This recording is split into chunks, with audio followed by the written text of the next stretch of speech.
everything that is successful is useful in some way. It is a tragedy that people who are doing it may not be conscious that they're useful.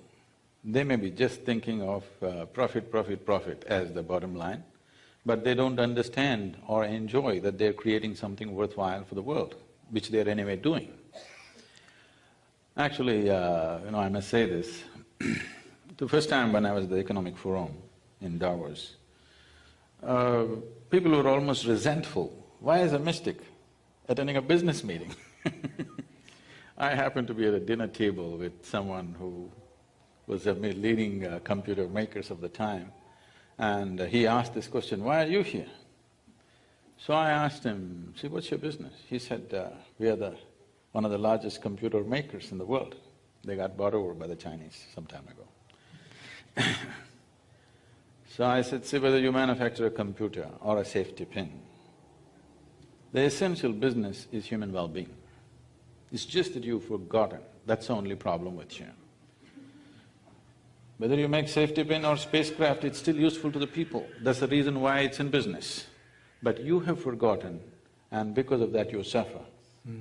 If you were conscious of this, you would enjoy the process of doing it, and maybe you would do better things than simply doing something that after 25 years you will regret, or the world will regret that we did this." So business survives and thrives only because it's useful to people. So I don't believe that you have to be socially conscious on top of it. If you're not conscious, you won't survive. That's how I see it. It's just that they may not be enjoying that. They may not be enjoying that they are making a contribution to everybody's life on a daily life. I think they becoming conscious of that is important, so that doing business doesn't break people in the end. That success is right now breaking up people. I see successful people carrying a lot more miserable faces than not-so-successful people. You will see not-so-successful people walking the beach and they're much happier. The very successful people are carrying stiff, rigid, long faces, and that's a wrong message, because success is the sweetest thing on the planet. In human life, success is important. Right now, successful people are sending out a message that success is suffering, and that's bad. When that happens, the younger people will think, what is the point pursuing this? Smoking pot on the street side is better than being successful, at least we are happy. This philosophy will evolve. Once we have suffered this 40 years ago, we will again come to this if we do not send out the message that success is sweet and wonderful. And that will happen if they become conscious of the contributions that they're making. Do you think, for me, success though, how it's defined, you're defining it as being happy, and that it's enjoying it, that it's having pleasure from doing what you do initially, not because of the actual outcome. But it seems to me, and I agree with you about the long faces, that's for sure, but also it seems to me that we're in a world where business has gone right off around the bend. Business is basically destroying its host and rationalizing it and calling it lots of things and justifying it, and maybe paying great returns to their shareholders or the investors. But in fact, most commerce today is destroying the earth, and not by intention necessarily, but by fact. And it seems to me when we're talking about social conscious business, we're talking to a new generation of people, especially around here, but everywhere, who in fact see that. And then I know for myself, when I went into business, actually everyone disapproved. All my peers disapproved. I grew up in Berkeley, the only one of two communist towns in the United States at that time. And when I went into business, it was as if I had, joined the Nazi Party. It was so disapproved, and I lost a lot of friends because they said, well, that's the enemy. And when I wrote Ecology of Commerce, the same thing happened. My environmentalist friends said, how could you put those two words together, So I think what we now have is a generation that doesn't make that distinction, doesn't make that separation. And for them, what they have to deal with is a investment community. We talked about venture capitalists, a community of or a ethos, if you will, in commerce that is about speed, it's about growth, it's about, it's not about the very things that you're talking about. And it seems to me that we're trying to restore, and I think what is happening is people are trying to bring back this thing, the social, the societal, the local, that is to bring business back to us, which is not out there and not on the stock exchange and not something we read about, but something we interact with, something that actually does not only make us happy as the business people or the entrepreneurs, but actually makes other people happy. And I think that's hard to do right now because of the pressures. See, $1 that's floating around, there are too many people trying to eat from that $1 that's floating around, okay? So when you say venture capitalists, there are so many people who are trying to draw sustenance from the same dollar which is making the rounds. So when there is investment like this, being socially conscious, doing something which is not all about profit is difficult. People may talk about it, but when it actually comes to action, it'll become very difficult because the pressures of generating something for that many people who are eating out of that dollar becomes a certain process. Absolutely. And about you losing your friends. I made new ones, don't worry. Because when you talk about an idea, which is a fantastic idea, but they may lose their money, you will lose friends. It may be a great idea, long term, but today they're going to lose their dollar, you will lose friends.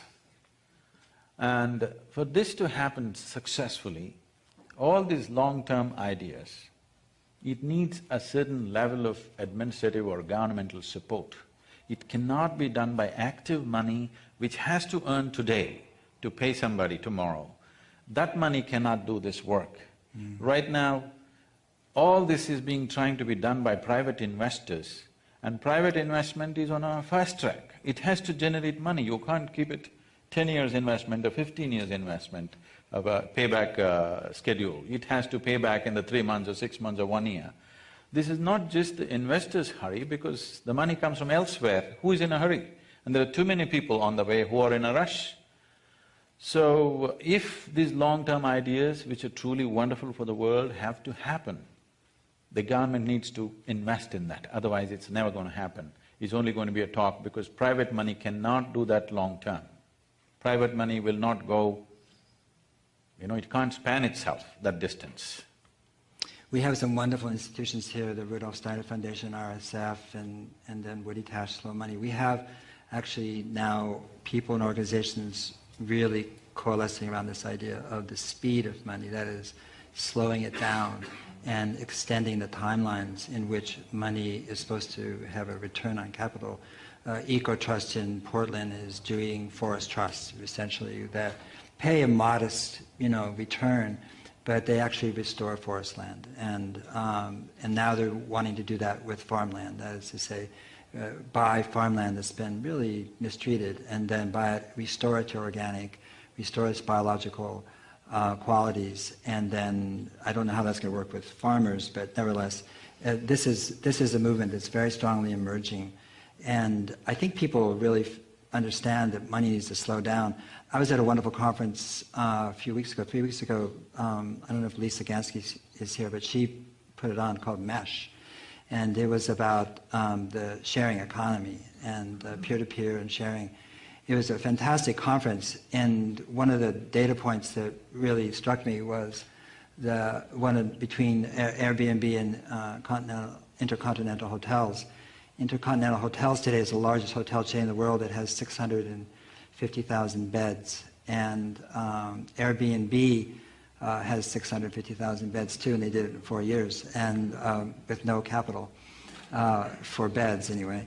And but there's a paradox there, which is these new companies that are rising here, these sharing-based or peer-to-peer-based companies, are being funded by venture capital. So there's still that tacit understanding that somehow there's going to be this 40% return year on year on the capital paid in.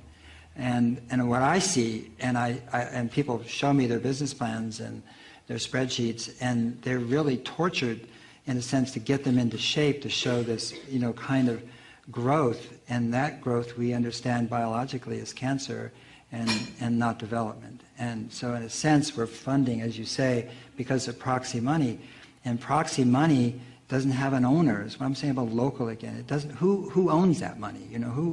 That money for the VC might have come from a university. Well, where did that money come from? That came from alumni donors. And so the incentives that VCs have is really perverse, because it is about, turning that money over quickly in order for them to be personally compensated and benefit. And so we look at the successes of VC money in the Googles and the Facebooks, etc., and we overlook, in fact, that is not a way. I don't think it's a way to fund the future. I think it's a way to destroy the future. If the speed of the money has to slow down, in many ways, our lifestyles have to change. The pressure of lifestyle is transmitting or transforming itself into demand and the speed of money. Just slowing down the speed of money, and if our lifestyles are at a certain pace, and naturally the pressures build up. So this is something that we have to bring into the society and the consciousness of the people, that there is a better way to live without necessarily escalating our lifestyle. If this has to happen right now, we are in pursuit of happiness. It is also written into the Constitution that you have a right to pursue your happiness. It needs to be understood that all human experience is generated from within, whether it's misery or happiness or joy or whatever else. Everything is generated from within. We are not at all investing in that dimension. If you sit here and you're happy by your own nature, suddenly you will notice that your activity is no more compulsive. There is no such thing as you have to do this or you have to do that. You will do whatever is appropriate to the situations in which we exist. Right now, people are in pursuit of happiness, and there is a certain compulsive activity. To fuel that compulsive activity, the money has to flow at a certain speed, and that speed is unrealistic. And something needs to be done about that, because we are always trying to transform situations in which we exist, not understanding situations are just a consequence of the kind of people that we are. We are never trying to transform the individual people. We are always trying to transform the situation. No, don't bother about the situation. Situation is just a product of the type of people that we are. If you transform the individual person, then the situation will naturally transform. But with the situation, you can just make a slogan and, network on the Facebook and forget about it. Individual transformation means it has to begin with you and you have to work with people. It's a long haul. Well, I think one of the things that we're seeing though is this, and if you look at the past 40 years, right now there's fantastic evolution in terms of people's awareness of what does comprise, I think it's an awkward term, socially conscious business, but I'll use it. And one of those aspects is localization, and localization on every aspect. I mean, not just food networks and local stores, but actually, money has to be localized. Because everything in business is really about relationships, again, social relationships. And the relationships have to be enduring and not based on money themselves. If it's based on money, it's not really a relationship, it's a transaction. And so money has to be localized, but it's not just money, energy has to be localized. We can't buy our solar panels from China, I'm sorry, it won't work. We buy oil from Saudi Arabia and our solar from China, what's changed? Nothing. And what I feel is happening, and certainly the Bay Area is a hotbed of that, is this sense of transforming the cities, transforming neighborhoods, transforming the relationships people have, not in a sense looking for scale and rapid growth as the means to measure success, but looking at small artisanal food producers and restaurants, and now the maker revolution in San Francisco, where people are coming back to the city to actually make things that were made overseas, in fact. So you're seeing this really rapid prototypical change occurring in cities all over the world, and especially here and along the coast. And I think it's really the harbinger of sort of a new city-state mentality, where the hub isn't going to be New York and London and money center banks, but the hub is going to be the culture of cities that have this increasing vibrancy. Some of San Francisco's vibrancy is paid for because there's so much money here. But, I mean, and there is. This is the richest place in the world now, from here south to San Jose. You are living in the richest place in the world. The only place that's richer is Mayfair, but that's because the Russian oligarchs and people live there, but it's not really that. This is it. You're in it. And so, despite that, what I feel is a kind of authenticity growing up and developing and evolving. I see it through SVN and so many other organizations of people realizing that they have to, in a sense, and I use a quote from my colleague Amanda Ravenhill, but people have to hold hands and collaborate. And it's different than being the entrepreneurial hero, the Promethean, over the top, I'm going to make it. And that's what I see starting to emerge. And I think that's a very, very happy, helpful, joyous even sign that people understand that. And that it's not dropping out, it's dropping in to what is humane. And as I've said, we need more humane beings. We have too many, maybe, people on the planet, but we need more humane beings. And you become humane by the way you connect to each other. And so in the end, to me, it's about falling in love. And so what is socially conscious? It's falling in love. Falling in love with your family, your friends, your community, with the place you are, with all the critters and creatures that live there and so forth. And once you're in love, what are you going to do? You're going to protect, you're going to nurture, you're going to, and you're not going to go off on a bender and try to make, $1 billion. Yeah,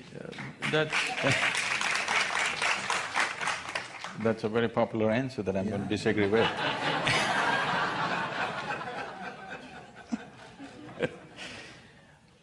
Definitely you must fall in love, no question about it, because this is not for economic reasons, it's for the sweetness of your own life. You must fall in love. But with the Facebook and other things, why can't you fall in love with somebody in China or in Timbuktu? Why it has to be local? I feel localization of money would create a small oasis here and there, it'll never bring well-being to the larger world. If human beings have to get localized, right now I drove from San Jose and I started 2 hours early just to make sure that I'm here on time. And what I see is thousands of cars are moving this way and thousands of cars are moving that way. So people who are here are working there, people who are there are working here. And all we are thinking of is, I was driving in a Tesla, okay? All we are thinking of is producing a car which consumes less energy. We are never thinking of, why is it people who are here are working there, people who are there are working here? Why are they going in opposite directions every day? And either they can move to the right place and create those kind of cities where people can walk to their work or cycle to their work, or people can work them from their home. There's enough technology today that it is not necessary for everybody to go to work. Different kinds of modules can be created where you want to go somewhere, please go, drive. But you want to go to your work, which is an everyday thing. It is not necessary to be traveling 2 hours to work and 2 hours back. And you will see people are driving in opposite directions. They're not going… If the whole traffic in the morning is going one way and in the evening another way, understandable. That's bad, but understandable. Now half the population is going this way, other half of the population is going that way, it doesn't make any sense to me. Localization localization should be of the people. Money you must internationalize. If you ask me, at some point we must aim at a common currency for the whole world. Right now, because of the economic disparities, it may not be possible. At some point, there must be an international currency which just sells everywhere. And localizing currency, localizing money transactions, is a very romantic idea. It's very nice. Like there was an organization called Be the Change, and they invited me to speak in this place in London, and some 3,000 people from across the planet. And they were talking about how they want to take the world back to barter system, that all this currency, this financial markets, it's all fake. It is fake, no question about that, but it is serving a purpose right now.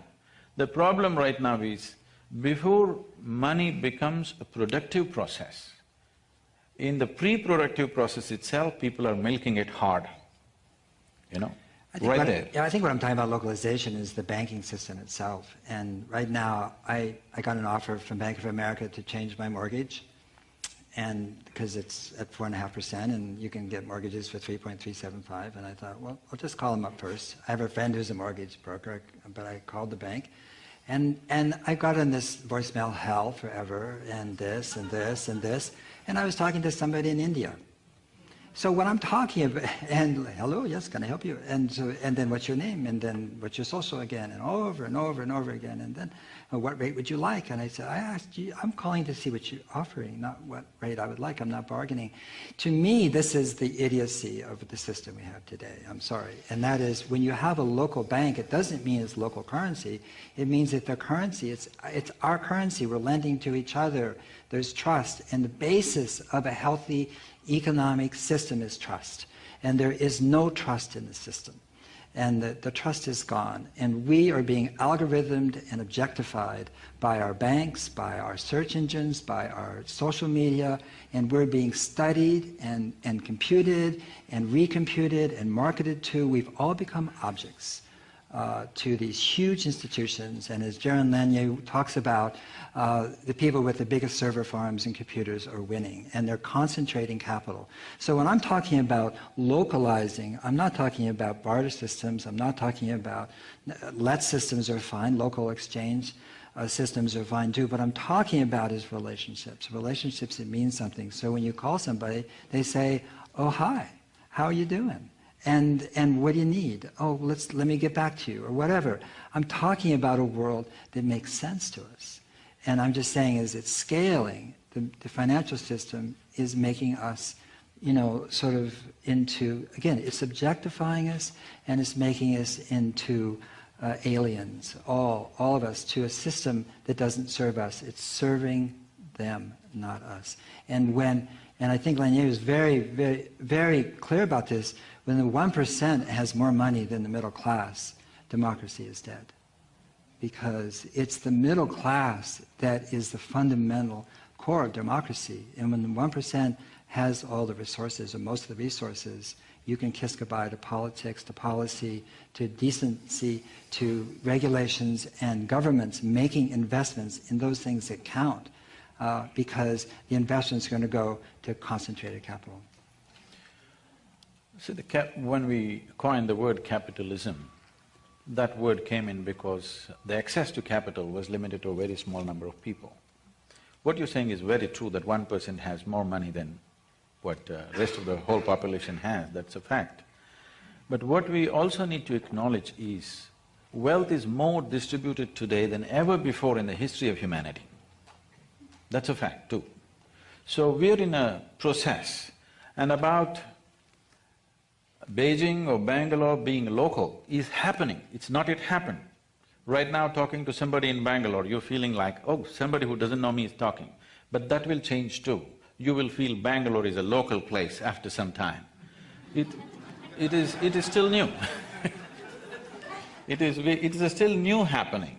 There are people who are falling in love halfway across the world right now because of their Facebook or whatever, okay? But he was embarrassed to tell me what time it was. It was 4 a.m. Nothing wrong with 4 a.m. Not if you're meditating, but if you're talking about mortgages. What I'm saying is, we have been used to certain things, but those things will change. As technology grows, I think a point will come, we don't know how far it is, a point will come where national boundaries won't mean anything. Because we are able to freely… If one person was not there, if Osama bin Laden was not there on this planet, if he did not exist, by now I think lot more transparency would have happened with technology. Right now we are using technology to wall us out, wall ourselves out. But we would have used technology to bring down all the walls if that one incident has not happened 10 years ago. That's how I see it. If that thing has not happened, we would have used technology to make the national borders porous. Right now we are using technology to make it impregnable. I think that is a one-time incident that need not repeat itself. We will get over that after some time. Right now everything is kind of framed around that one incident. I think At some point we have to get over that. Yeah, I don't think anybody here, especially this room in this city, is arguing against internationalization or the fluidity with which we can have friends all over the world, and I do, and because of social media, and it's fantastic, no question about it. But I still think that when we're talking about economics, we're talking about socially conscious business, and we have to think of it, I think, in biological metaphors. And when you have a healthy watershed, it absorbs water very quickly, and then releases it slowly. And it releases it slowly into streams and rivulets and finally rivers. And water is life, and there's no water, there's no life, virtually. So when you're talking about an economic watershed, it also absorbs money quickly and releases it slowly into its, canyons and into its riparian corridors of people and neighborhoods. And right now, what you have is the opposite situation being created. If you shop at a big box retailer, that money is in London that night. It's gone. It's not in this community at all. And only a very small amount of that money comes back. And so what I think we're seeing with what's being created and is really quite astonishing given the inertia and the momentum of the existing system that is almost overwhelming, is people trying to reconstruct what it means to have as I said, a humane and healthy society. And that involves transactions that are meaningful every step of the way. And it does not mean that money, when you spend it, is in London in somebody else's hands. I agree that it'd be really wonderful to have a common currency, no question about that, because it's politicized and used, and there's currency wars, and people pay the price for that, and that is unfair to them. But that commonality of currency doesn't mean there can't also be, on the other side, a real rich economy at home. And that depends on people and on relationships, on institutions that are rooted in their communities and not rooted in money center banks in New York that don't give a fig about our lives or who we are or what happens to us. So when we started creating this World Trade Organization and things like that, the idea was to make the whole world into one single marketplace, not have different levels of markets. We have invested too much in that direction. But to get there, the journey is long. To get there, there are a few unpleasant steps that we have to take. When unpleasant steps need to be taken, when I say unpleasant, uncomfortable steps for ourselves, when we have to take it, if we turn around because it's uncomfortable, then the prize will be even bigger. And the question of local markets existing by themselves, they'll invariably happen for certain products. But the larger financial market, if it is not leveled out, the disparities will continue, distrust will continue. Right now, the way the nations are operating is never with each other, always against each other, one against the other.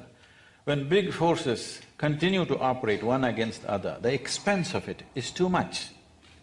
The expense of two or five different groups working against each other in the world is so high, the economic benefit will not reach the people, it is all spent in confronting each other at many different levels. This is a very complex confrontation. And the deputy vice chairperson of the Bank of China, I was having a conversation with him. When we went into the mechanics of it, it all comes down to enormous distrust from one nation to another. If that one thing is brought down, if more sensible leadership which reaches out, leadership which will not think there's a big difference between this and that, somewhere we have to meet and operate. The only reason is because there is economic disparity. If you try to level it, people who are up there have to come down, that is not possible. You have to bring up the other people to some reasonable level before we talk about leveling it. I think we are on the process. It is just that what type of people are handling these situations is the only question for me. I agree. If you transform the people, the system can work even now. Well, one of the wonderful things I heard on the MESH conference is a new company called Ripple, and Ripple is, I think it's going to bypass the money center bank. I think the people I trust are the ones who are going to bypass the government and the money center banks and the seats of power. And that's what's so beautiful about the internet, about social media, about Facebook, about what's going on, is that I think we can create a currency, a common currency, and bypass the whole 9 yards. And I'm really looking forward to that. And if people within that want to create a local currency, they can do that as well. So it's not either or. But for sure, I don't really want to wait until they figure it out in the banks in Switzerland, in Germany, in London, in New York, in Tokyo, in Hong Kong. What I love about what's going on right now in business is that people can bypass, in a sense, the traditional institutions that have basically that benefit from distrust almost, and use it to their aims and use it to their end and so forth. Deborah, you're going to come back and open this up to the audience? Yes, yeah. All right, thank you so much, Sadhguru and Paul. Weren't they wonderful?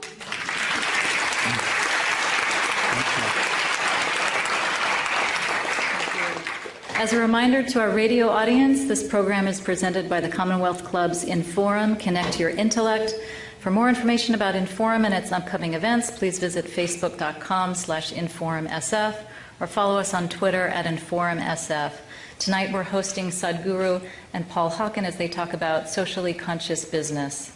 Sadhguru is a yogi and mystic and founder of Isha Foundation. For more information, please visit sadhguru.org. Paul Hawken is an environmentalist, entrepreneur, and author. You can find out more about Paul at paulhawken.com. And I'm Deb Nelson, Executive Director of Social Venture Network. We're at svn.org. So we're going to start our question and answer period in a couple of minutes, and I'll invite you all to line up behind the mic. Don't hurt each other as you're lining up. I'm going to ask you to please ask single questions, no multiple part questions, no pitches, no stories. If you give us a multiple part question or make a pitch, I'm going to have to throw this gavel at you. Those are the words, so don't make me do it. So here's a transition question as you all are lining up at the mic. Most people don't find their jobs fulfilling or meaningful. So what would you say to the person who can't quite align their values with their work and they're not running the company or organization that they're working for, and turning a company into a values-driven organization doesn't happen overnight? What advice would you have for that person? Well, the thing you'll notice is that the companies that really do make a difference, it's because the CEO really got it, and she or he really understands, and that's when you see change. It doesn't mean that the work that people have done when they're not aligned with the CEO is too busy or doesn't have the literacy required, can't make a difference. They do. My suggestion to them is really to approach it like they're learning. It's a very rich learning experience. In fact, there couldn't be a richer one than going into a dysfunctional company. I mean, and you really, I'm serious. You learn so much, and really, it's very valuable because you won't stay there that long, and you'll be able to apply extraordinary amounts of insight that you wouldn't get from working at Patagonia, which is really a functional company in my opinion. And so, but I remember once dealing with a big multinational chemical company that does GMOs, and I won't name who they are, and we did, our colleague and I set up a thing where we got all the scientists together to create this spaceship, and there was a competition between all the chemical engineers, and they had to create a spaceship that would leave and come back in 100 years. And it could be as big as they wanted, and it could receive light, but you couldn't throw anything away. And then they loved it, they're engineers, and they're competing, and then at the end they all voted on which spaceship they'd go on. And even though they were competing, they all voted for basically the one spaceship. And that spaceship didn't take videos and DVDs, it took artists and musicians and storytellers. It didn't take any products from that company, not one single product, pesticides, chemicals was taken because he said that would poison the environment. All the food was organically grown. They took weeds, which is their biggest selling product, to kill weeds. They took weeds because weeds help the subsoil and bring up minerals and make the soil healthy. And this is what everybody wanted to go on. And after that exercise, a whole bunch of them quit. So I think it's So I think if you're not happy, it's a fantastic thing. It means there's some deep impulse in you that's leading you to something that's going to be really helpful to the world. Sadhguru? So when it comes to individual fulfillment, as I said earlier, instead of being in pursuit of happiness, if your life has become an expression of your joy, you will always find a way to do something meaningful, wherever you may be, whatever your position may be. You may not be able to change the ways of a large corporation by yourself, but the little ecosystem around you, you can definitely change. But first thing, this must happen. You must understand this. The moment you're in pursuit of happiness, unknowingly you're working against so many things. So many things. Our pursuit of happiness has brought incalculable kind of misery to every other creature on this planet, but we are pursuing it sturdily and not getting there. We have pursued it very strong, using all the technology that we can put together in the last 100 years, but we are not any happier than people who lived here 100 years ago. So when we are not successful for 100 years, I believe it's time to stop and look back and see, why the hell are we going around without being successful about our goals? Because what needs to be done internally, we are trying to fix it externally. It's not going to work like that. Nobody is going to be fulfilled or happy because of things that are happening around them. That is only short term. You bring yourself to a certain level of joyfulness and fulfillment within you, then your activity is no more compulsive. Once it's not compulsive, you will do what's needed according to your intelligence and capability. Somebody else cannot fix this for you, because each person will act according to his own capacity to do things. Thank you. And now we're ready to open it up to questions from the audience, and remember, single-part questions. First question. It is so single-part, you'll be amazed. Sadhguru, question for you. You said we can't transform systems, we can't transform structures, we can transform people because systems and structures are a natural occurrence, they're the reflection of who we are. How do you see the most effective way of accelerating that process of transformation? To correct the question a bit, I did not say you cannot transform the system. You can transform the system much more easily than transforming people, but it is not the answer. You transform the system and populate the system with the same people, you will see it's the same thing again. You'll just… for a few days you think things have changed, after some time it's again the same thing because it's the same people. Transforming the people is a much longer haul. It is not one day slogan shouting, it's not one day's policy thing, it is something that we have to work with our children, on the street, in the office, everywhere we need to work. So what is one thing that can transform people? One fundamental mistake we're making right now with the people, handling of the people, is we given them this idea, if you fix the outside, everything is going to be okay. As already Paul said, you are living in the richest part of the world, but you are not the happiest lot on the planet, okay? That means it's not worked. You fix the outside, but the inside doesn't work like that. So, bringing this as a culture, see today you have infrastructure for all kinds of things. You have industry, you have hospitals, you have this, you have that, there are more toilets than there are people, all these things are there, but there is no infrastructure to transform the inner nature of the human being at all. Hardly anything, it's almost zero. 150 years ago, almost 90% of the people who lived in this country were illiterate. Today, literacy is almost 100%. How does this happen? Because the schoolrooms were built, isn't it? You build the necessary infrastructure, so the rest happens.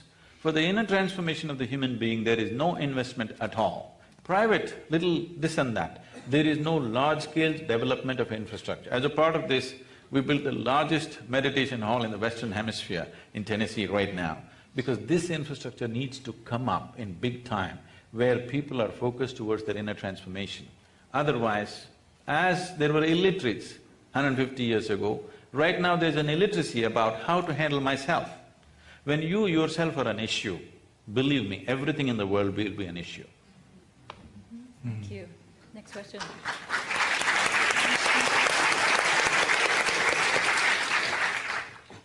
Thank Thank you both. So much to think about. Paul, at the beginning, you talked about socially responsible businesses not being something new, but going back hundreds of years. And when I think about companies like Quaker Oats and A&P and the others that you mentioned, I'm back to Tom Robbins' question of how do you make love stay? What enables companies to stay in that founding spirit over long periods of time when the ones you mentioned, none of us would think of as particularly socially responsible? How is it kept and how is it lost?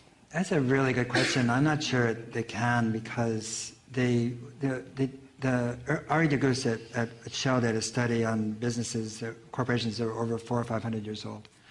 And the question is why? How did they get so old? And what he discovered was that if you had a being goal instead of a doing goal, then you could adapt and change because it was about who you were, what the company was in the world, as opposed to a rigid sense of what it does. But very few companies have survived that values orientation in terms of over decades or even centuries. And like I gave Heinz and Quaker Oats as examples because we don't really think of them. Maybe Heinz a little bit more because we know Andre Heinz and he's such a cool guy. But not really. The company itself and Quaker Oats is gone. And so I think that I think we have to understand that businesses are just like anything else. They grow and live and die, and it's okay. That they have a life. That is over. I do want to say that what I love is how social conscious businesses are morphing and changing and what they think about. Outside, you'll see some drinks called Rebel, which means roots, extracts, berries, bark, and leaves, and it was started by David Batstone. Not for Sale, which is really a business that's dedicated to sourcing and its ingredients from places where people were enslaved, and there's a lot of slaves right now in the world, and then selling them in a tonic that is actually good for you and has cat's claw and schisandra and ginseng and so forth in it, and the profits go to NFS, or at least some of the profits do, a lot of them. And I want to say, and this is a just shameless plug, that the person who created it and the CEO is my son. So, but it's shameless in the sense that, he did so much better than I did when I started my first business. That's what I'm saying. And so there is this, I feel like there's the literacy about how to go about doing socially responsible businesses is just exploding. But how you make them last over time, I don't know if there is a way to do that, except when you do see a business that has a really strong culture, like an IBM, it means there was one charismatic, in the best sense of the word, CEO, who doesn't necessarily be the founder, but usually the founder, who set a kind of a state of in that company that just persists way past his or her death and into the future. Thank you. Good evening. Sadhguru, welcome to San Francisco. Thank you for sharing so much wisdom with us this evening. My question really goes to the question of motive. A lot of discussion between the two of you about consciousness and so on. And I'd like to set up a purposely difficult choice between a company, say, started by people with bad motives, mean people, self-aggrandizing, selfish, just not nice people, that achieve a wonderful outcome, some product, they say they solve cancer, and another business started by people with wonderful intentions, environmentally responsible, holistic, a little commune, it's wonderful, and they achieve no success at all. Which is a better outcome for the world?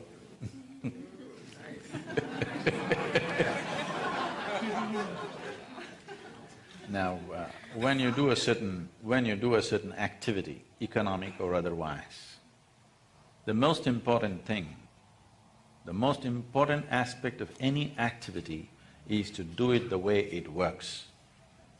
If you do something that doesn't work, that's nonsensical activity. Romantic maybe, but nonsensical, because you're wasting the resource on the planet and your own life in the process. So, romanticism is fine, but when it comes to action, it has to work, otherwise what's the point? It's better not to work. If you want to do things which are wonderful, but does not really produce results for somebody else, come to me, I'll tell you, just close your eyes and sit joyfully. I'll see that you're fed, you just simply happily sit in one place That's great, you're doing a wonderful job, at least you're not a problem, you know. So, intentions are fine, but any activity, if you do it, it must produce results, otherwise there's no meaning to that activity. Thank you.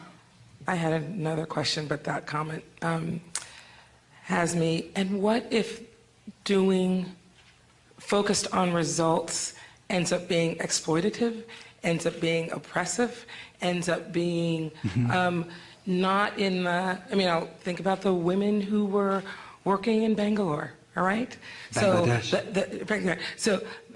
This notion of that is the assumption of gaining results efficiently, but the process, so that, I'm not asking a question. So what's our response to when the framing of results ends up in damaging and oppressing people?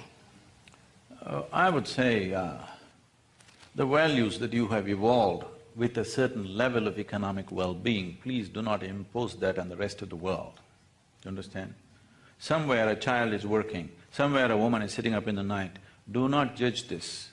Either the choice is she sits up in the nights and works and sleeps in the morning and has her lunch and dinner, or she goes hungry. That's the choice she has. I prefer that she works in the night.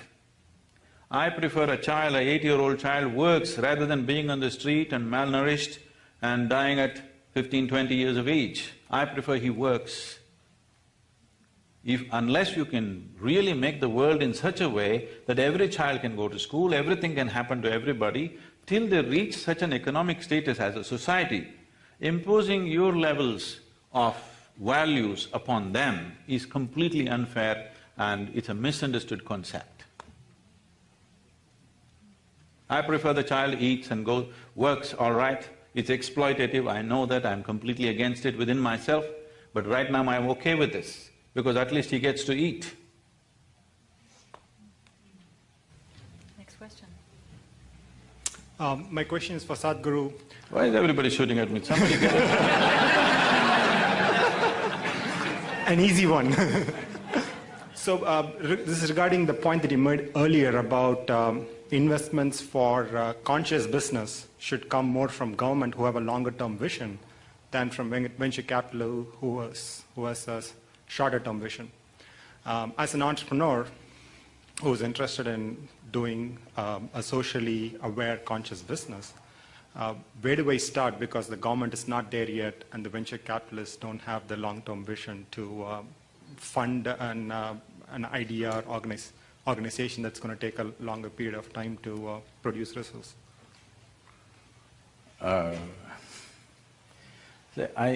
Paul used some of the term, I forget, but I would use the term, it's pressure money. The money is under pressure. This money you cannot invest on aspects which need a long gestation. Right now, almost every socially conscious or environmentally conscious business is dependent upon technological breakthroughs. Technological breakthroughs are always on indefinite gestation, okay? There is no such thing as, tomorrow morning we'll have a new technology ready, there's no such thing. It may happen tomorrow morning, it may happen 10 years later, nobody is certain about that. That will not come that way. Just because a few things have happened that way, it doesn't mean everything will happen that way. Technology doesn't come at will.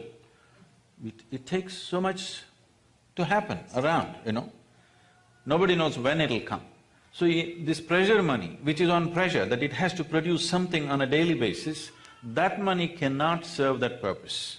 That's what I meant when I said the government has to chip in for these kind of things. Now that you are an entrepreneur, you want to do something ecologically sensitive and this, there are many opportunities to do, unless you're thinking of a breakthrough kind of stuff. If you're thinking of a breakthrough kind of thing, either you can join up Paul's company at a lower salary, or you can join up Isha Foundation, free, it's on a voluntary basis. You can choose. Thanks, I appreciate that. You'll be getting a lot of applications. Paul, did you want to add to that? It's difficult. I mean, it's exactly, I think, why we have this whole meeting tonight, I mean, this conversation, is that it's difficult to do the right thing in the world right now. Not difficult to feel that you want to do the right thing, but to actually implement it right now. And especially when it falls in the cracks between, something that's small and you don't really need much capital, and something that needs a lot of capital paid in, and the sources of those capital tend to be money under pressure. It's not the people are bad, the VCs and nothing like that. It's just that they're under pressure, and from somebody else is under pressure, and the pressure goes to the company, and then you start to make decisions in a way that you perhaps wouldn't. And so, I don't think there's any answer for that, And we don't have a good record in this country of governments actually making those decisions, investments.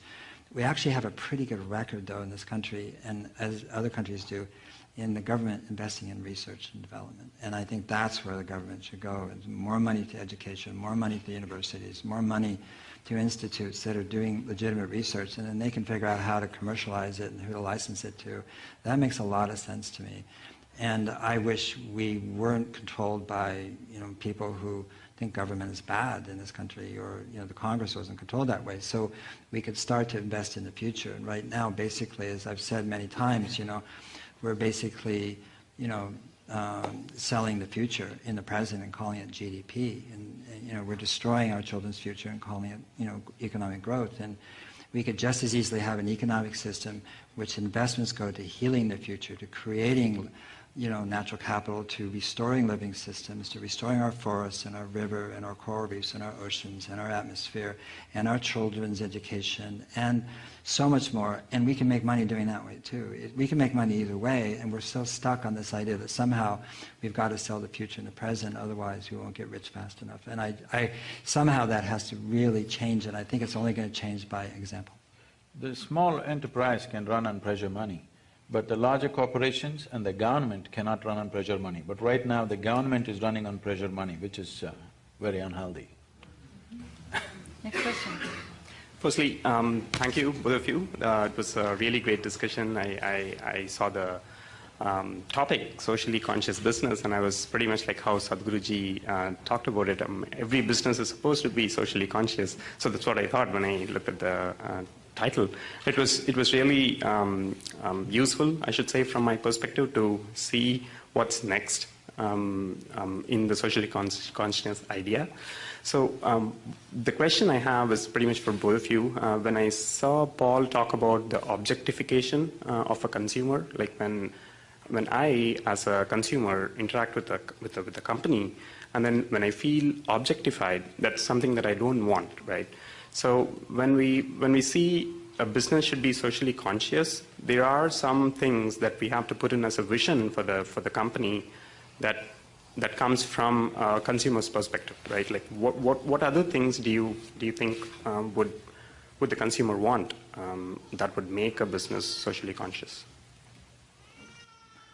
I've always felt that I've only done businesses where I want to be the consumer. So I don't think about him or her as somebody other.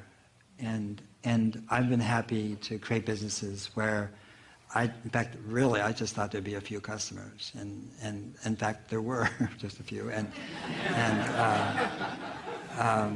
My great-great-grandfather started his first company just right here in New Montgomery and Market Street, and in 1849, and he specialized in books in German and French on Catholicism, and in 1849, and he went out of business. And started a long history in my family, and went down and became a farmer in Silicon Valley, and I wish he had kept the land. And so I think that to me is you want to be the customer, and then you're never far away, you're never studying the customer. It doesn't mean you don't listen and get feedback and work with your customers, but I feel like the way to grow is to start small, and in that smallness you can make so many mistakes, and that's the problem with rapid money, is that mistakes become too big. And when you're small, you actually want to make mistakes, because then you're in a rapid iteration, rapid learning mode. And what we need in this time of enormous transition and change is failure. We need rapid failure. We need lots of failure. And we're in a society that basically marginalizes failure and lionizes success, find a lionized success and wealth, but what we actually need to do is be experimenting, trying this and trying this and trying this, because we really have to make huge changes in the next 20, 30 years in order for us to have some semblance of a civilization at that time. And I just think we need a way of looking at money and looking at a relationship where we actually, as they say, exalt and praise failure right from first grade on. And we need to create a culture where trying things and experimenting and learning is exalted. And I hope that's the change that we can bring forth. And I don't know how we can do that between government and big money. I think we do it with each other. I think foundations, which are so important, in terms of contributing to, NGOs and civil society and so forth, they too have to get rid of this fear that runs their boards, like, oh, we made a bad grant. I hope so. Make another one, and another one, and another one. Oh, we found something that really works. Now put some money into that. So that's how evolution works. And we now are devolving. We're not evolving in many respects because all the big money wants to follow, basically, big money. And that's fine, but we really need to follow the outside, the margins, those people who are basically creating things that will forevermore be on the margins, in the sense that they're not going to aggregate into something that's huge and big. And so, we know how to do that. That's the thing. And I think that the beautiful thing about what's happening right now is that the way I read things, and I try not to read the headlines too much, is that humanity knows what to do. We do know what to do. It's not like, oh, what to do, We know what to do. And we're not listening to ourselves so well. Amen. Thank you, Paul. Thank you. It's time for our final question, and it's an informed tradition to ask all of our speakers the same last question, and that is, what are your 60-second ideas to change the world? We should. No, after you. Okay. The world has never been the problem. It's the people who are the problem. So, individual people, to transform individual people, something needs to be done. But 7.2 billion people is too much. So first thing is, there must be something to transform the leadership on the planet, particularly the leading nations. Why I'm saying the leading nations is, for example, right now United States has become a leader in so many ways. When I say leader, don't think of just economic and military powers. If you wear only blue-colored clothing, everybody in the world is wearing only blue pants all over the world. If you wear a toned pant, everybody is wearing toned pant. If you have a drink with carbon dioxide in it, everybody is drinking carbon dioxide. Okay? So there is a leadership. So transforming this nation, I feel, is very key, and particularly the leadership. When I say transformation, it's not about fixing somebody. It is about, you must recognize this, whenever any one of you is very joyful, you are a wonderful human being. Whenever you are unhappy, miserable, frustrated, you could be a nasty human being. So bringing the leadership to a certain level of inner clarity and pleasantness within themselves is very, very important, because only when a human being is pleasant, he is not pressured to do things compulsively. Because once you're a leader, every thought, every emotion, every action that you perform is going to impact millions of people. So, if your work is important, who you are needs to be worked at. If this one work we do, that the leadership on the planet at least becomes meditative, a little bit turning inward, if this happens, tremendous transformation will happen. When somebody asked me this question in the economic forum, one thing if you can do, Sadhguru, we can do for you, what is it? I said, get me 25 people for 5 days, I will transform the world within 3 to 5 years. Who are these 25? I named the 25 heads of state. Give them to me for 5 days, you will see the world is definitely transformed within 3 to 5 years, because they can change the world. You can start bottom up, but that's a long process. Do what you don't do. I think you must look at yourself very carefully, because the children are picking up everything rapidly, and they'll exaggerate everything that you're doing. So, one foremost thing is, at least make yourself in such a way that you would like to be. Somebody may not approve, it doesn't matter. At least you made yourself in such a way that you like the way you are. Gurus, no, women will not make good gurus, nor will men make good gurus. Unless you know how to be beyond the two, you can't be this. If you're a man or a woman, if you're stuck with your gender, then there's no chance of being a guru because you're looking at the mechanics of life in a completely different way. You're just looking at life as life. All the problems on the planet is simply because everybody has their own mission. And these missions are creating variety of conflict. If all of us sit here without any mission, mission means an assumed position of importance and agenda, individual agenda. If all of us can sit here, what is a human being longing for? Every human being. All of you, wherever you are right now, you would like to be little more than what you're right now, isn't it so? Hello? Yes. If that little more happens, what?